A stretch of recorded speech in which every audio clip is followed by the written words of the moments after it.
Hi everybody. In this video, we're going to read the next chapter of Attack of the Tiger.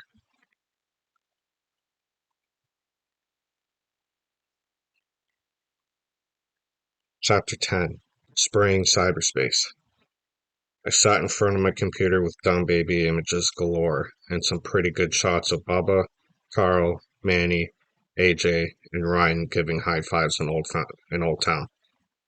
But what should I do with them? I needed proof. I needed to catch the tiger in the act. I scrolled through the pictures again and again. Then I noticed something. Something I've been too nervous to pay attention to when I'd taken the shots. I double-checked the pictures.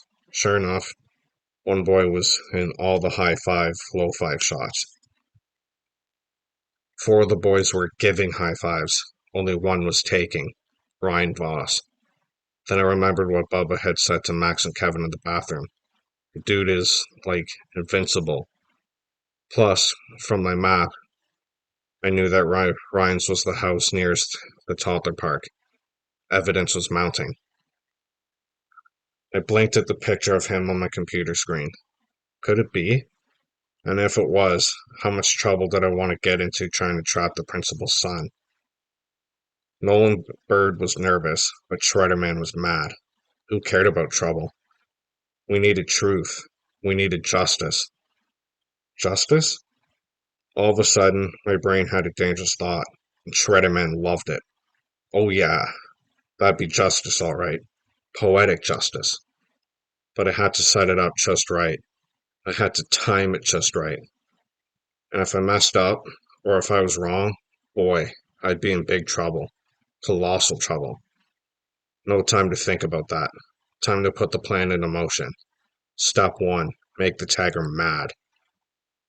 I found a picture of a chicken on the internet. I imported it and started chopping it up. I put the chicken's head on Bubba's body. That would make the tiger think I thought he was Bubba. I enlarged the chicken's feet.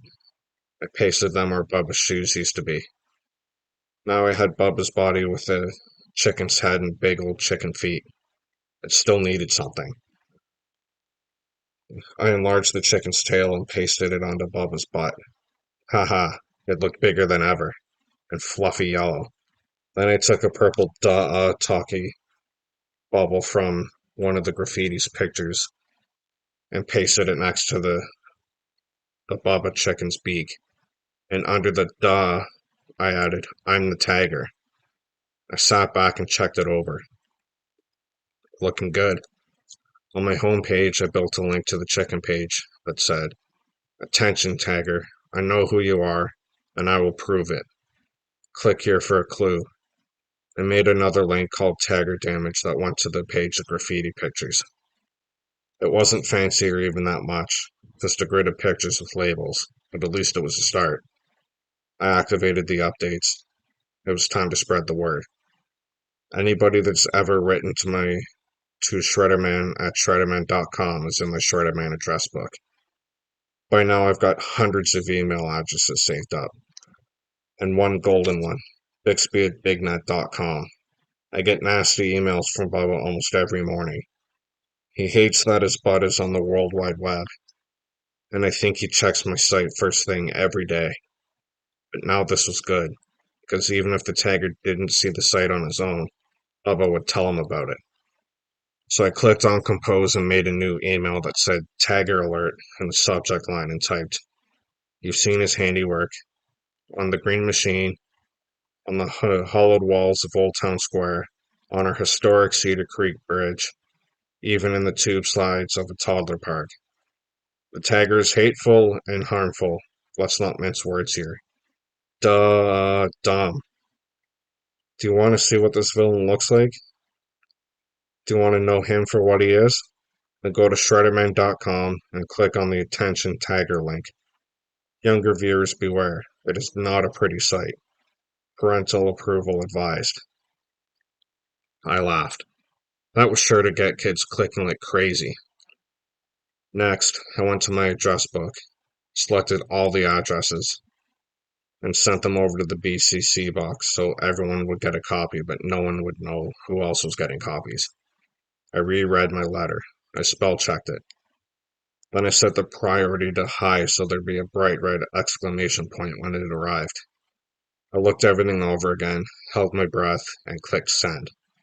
Just like that, copies flew through cyberspace to hundreds of different houses. Boy, I loved computers. Just for fun, I went back to my site and checked it over.